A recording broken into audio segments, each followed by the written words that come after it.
Hello everyone. Hello Pak Budasi. I'm Nikadek Citrawati and today I would like to deliver a short presentation about cross-cultural understanding.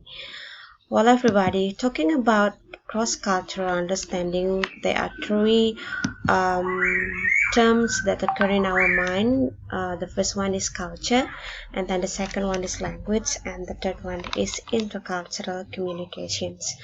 So culture is defined as a bundle of patterns of behavior, habits of conduct, customs, laws, beliefs, and instinctive responses that are displayed by the society, which is based on Commander 1970. While language is something deals with a means of communications, so it is include the arbitrary vowel symbols that used for communication or make interactions with others within the society. And then the third term is about intercultural communications, with really closely related to the cross-cultural understanding definitions. It is the communications between people from different cultures, or it can be a communications which is influenced by cultural values, attitude, and behavior, stated by Levin and Adelman 1982. So, therefore, after having the three terminology on cross-cultural understandings, let me conclude what is cross-cultural understanding, or CCU actually. It can be said that it is an exchange of ideas, informations, thought, and then feelings uh, between persons from different cultural background, or it can be an attempt to increase student awareness of the culture connotations of words and phrase, which is stated by Tomalin and Stampolsky 1993. So based on those definition, now we come to another issue about why do we need to study cross-cultural understanding. Well, talking about cross-cultural understanding, it's about something related to the theory of cultural relativisms. So it's Sajono 2009 believed that the context of cross-cultural understanding is derived from the philosophical theory about cultural relativism, who views that culture and language is inseparable. So once when she or he wants to be able to communicate with another language, so he or she needs to also understand and study about the culture. And then cultural relativism stated that culture is unique itself, and it only can be understood by the people who bound the culture and through the language in which it is used. And then language and culture can influence how people behave and also how people thought about certain issues. And then once again, CCU deals with inseparable of culture and language. So if we want to study about the culture, we need to also study about the language. And if we want to study about the language, we also need to understand and study the culture in which it is spoken. That's the important points of why we need to study about CCU.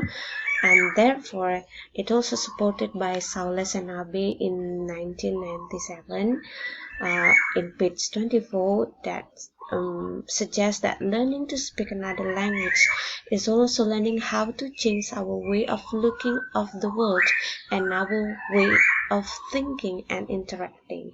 So it is clear that CCU is based on the theory of cultural or language relativism. And therefore being able to communicate in another language means one is bilaterally and biculturally fluent.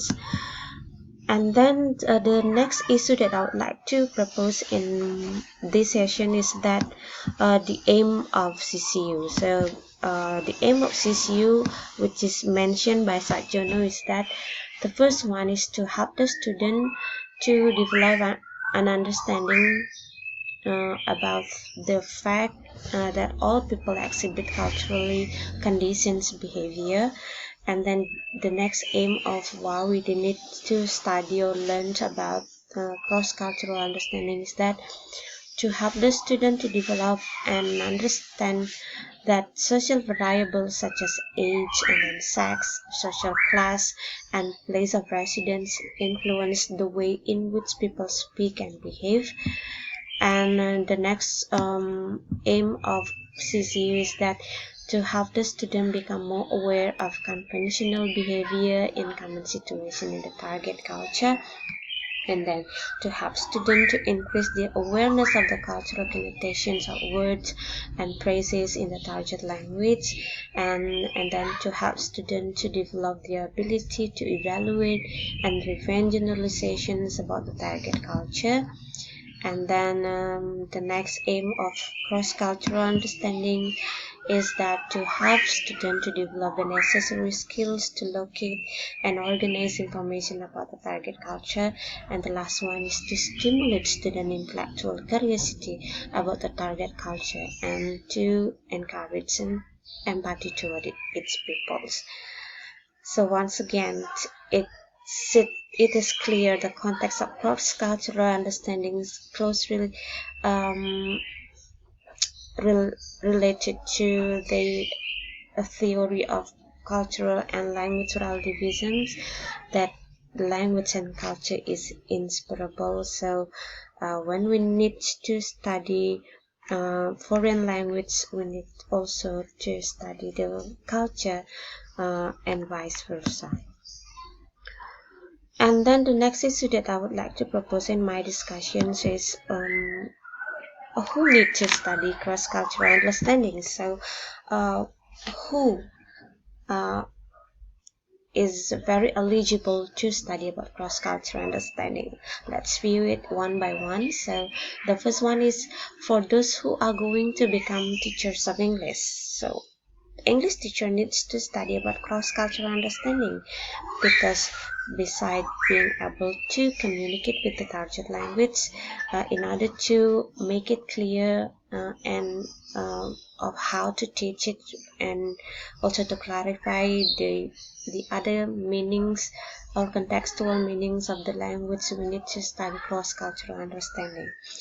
And then the second one is for those who are going to overseas to live or study for a lengthy period of time. So in order to avoid of being culturally shocked by the place where they are going to live for a lengthy period of times, so they need to study about cross-cultural understanding. And the second one is for those who will never go overseas, but they will mainly read the English materials or work in a company where they have to deal with foreigners. So in order to make the communication meaningful and then to avoid threatening face of others, to keep the etiquette or politeness strategy in communications, they need to study cross-cultural understanding. And then the last one is for those who are going to overseas to live and study for a brief period of time. Cross-cultural understanding is also important to be studied or learned. And then I would like to propose the cultural dimensions that people need to learn when considering about cross-cultural understanding, which is stated by Browis and Price in 2015. The first one is the power of distance, how a high or low distance, which includes the attitude to authority, the distance between individuals in a hierarchy, And then the second one is uncertainties of how avoidance, which is means the degree of tolerance for uncertainty or instability when dealing with the new culture or new language. And then the third one is individual versus group orientations. It is important to be independence and interdependence, the loyalty toward one's self and toward the group. And then it also very important to deal with how a certain culture view masculinity and also feminism. So it's masculine versus feminine orientations, the importance of work goals, earning advancement compared with personal goals or cooperation relationship. And then the last one is short-term versus long-term orientation, which is meant fostering virtual related to the past and present, or futures related to the future. So that was all my presentations. Let's recap one by one of the presentation stated just now, uh, which is about